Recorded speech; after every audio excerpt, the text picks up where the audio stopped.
నిన్న మొన్న కొన్ని ప్రధానమైనటువంటి పత్రికల్లో వచ్చాయి. మన ఎండాడలో దాదాపు 5 ఎకరాల భూమి ఒక మాజీ మంత్రి ప్రభుత్వ భూమిని ప్రైవేట్ భూమిగా బదలాయింపు చేశాడు. దాదాపు 600 నుంచి 700 కోట్ల రూపాయలు విలువైనటువంటి భూమి అని చెప్పి కొన్ని పత్రికల్లో వచ్చినాయి. ఎందుకు ఎవరు కలెక్టర్ మాట్లాడరు? ఎందుకు జాయింట్ కలెక్టర్ రెస్పాండ్ అవ్వరు? ఎందుకంటే జిల్లాలో మాజీ మంత్రులు చాలామంది ఉన్నాం.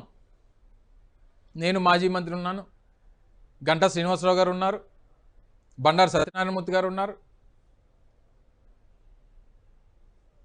చాలామంది మాజీ మంత్రులు ఉన్నారు. అందరికీ అనుమానం ఎవరిది అని. ఇది నిగ్గు తేల్చాలి. ఏ పార్టీ ఎవరు ఏంటి అనేటువంటిది ప్రభుత్వం ఈ పార్టీకి సమాధానం చెప్పాల్సినటువంటి బాధ్యత ప్రభుత్వం మీద ఉంది. అందులో ఉన్నటువంటి వారు ఎవరు, ఆ బినామీలు ఎవరు, ఆ బినామీలు వెనక ఉన్నటువంటి ఆ మాజీ మంత్రి ఎవరు అనేటువంటిది విశాఖపట్నం ప్రజలు అడుగుతూ ఉన్నారు. అంత పెద్ద ఇష్యూ జరిగితే డిస్ట్రిక్ట్ మ్యాజిస్ట్రేట్ ఎందుకు మాట్లాడరు? ఎందుకు దాని మీద రిజాయిండర్ ఇచ్చి దాని మీద మాట్లాడాల్సినటువంటి బాధ్యత ఉన్నటువంటి డిస్ట్రిక్ట్ అడ్మినిస్ట్రేషన్ ఏం చేస్తూ ఉంది? ఒక మాజీ మంత్రి మీద ఆరోపణలు వచ్చినప్పుడు దాని తాలూకా బ్యాక్గ్రౌండ్ ఏంటి, ఎవరున్నారు, ఎవరి పాత్ర ఏంటి, అందులో ఆ ఇన్వాల్వ్ అయినటువంటి రెవెన్యూ ఆఫీసర్స్ ఎవరు,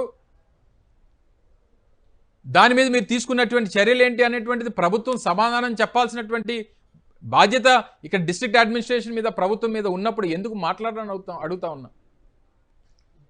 ఎందుకు తెలుగుదేశం పార్టీ అధికారంలో ఉన్నప్పుడు మాత్రమే విశాఖపట్నంలో భూములకు సంబంధించినటువంటి ఇష్యూస్ బయటపడతా ఉన్నాయి?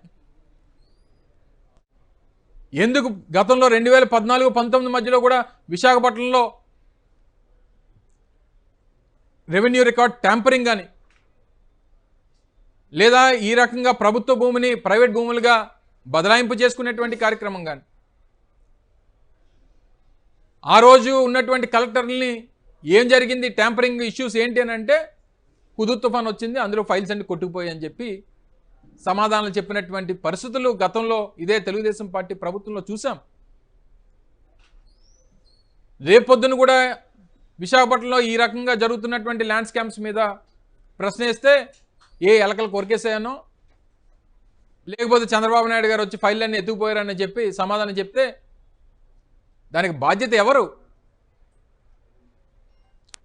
సో భీమిలికి సంబంధించి గీతం ల్యాండ్ స్కామ్ కానీ లేదా ఈ ఎండాడికి సంబంధించినటువంటి ఎవరు మాజీ మంత్రి 600 కోట్ల రూపాయలు విలువైనటువంటి ప్రభుత్వ భూమిని ప్రైవేట్ భూమిగా బదలాయించాడు అనేటువంటి ఆరోపణ కానీ, బినామీ కంపెనీల పేరిట రూపాయికి అర్ధ రూపాయికి భూములు, వేల కోట్ల రూపాయల భూములు కేటాయింపులకు సంబంధించినటువంటి విషయాలు కానీ జరుగుతూ ఉంటే స్పందించాల్సినటువంటి ప్రభుత్వం కంచె చేను మేసేటువంటి విధంగా భూములు దోచుకునేటువంటి కార్యక్రమంలో వారు నిమగ్నమై ఉంటే ఇంక వారికి ఏం కనబడుతుంది? కేబినెట్ సమావేశాలు కేవలం వారి బినామీలకి భూముల కేటాయింపుల కోసం కేబినెట్ సమావేశాలు పెట్టుకుంటూ ఉంటే, మీరు మాటిచ్చినటువంటి ఆ నెలకి 1500 రూపాయలు ఇస్తాను మహిళలకు ఇస్తానన్నటువంటి ఆ పథకం పరిస్థితి ఏంటి? నిరుద్యోగులకు 3000 రూపాయలు నెలకి ఇస్తానన్నటువంటి ఆ స్కీమ్ పరిస్థితి ఏంటి? 50 ఏళ్ళకే పెన్షన్ ఇస్తానన్నటువంటి ఆ పెన్షన్ దారుల పరిస్థితి ఏంటి? లేదా గడిచినటువంటి 2.5 సంవత్సరాలుగా ఒక్క కొత్త పెన్షన్ కూడా ఇవ్వకుండా 60 ఏళ్ళు నిన్నటువంటి ప్రతి వ్యక్తి ఈరోజు కొత్త పెన్షన్ కోసం ఎదురు చూస్తున్నటువంటి వారి పరిస్థితి ఏంటి? దాని మీద నిర్ణయాలు తీసుకోవడం మానేసి కేబినెట్ సమావేశాలేమో భూముల కేటాయింపుల కోసం దాని మీద చర్చ చేస్తారు.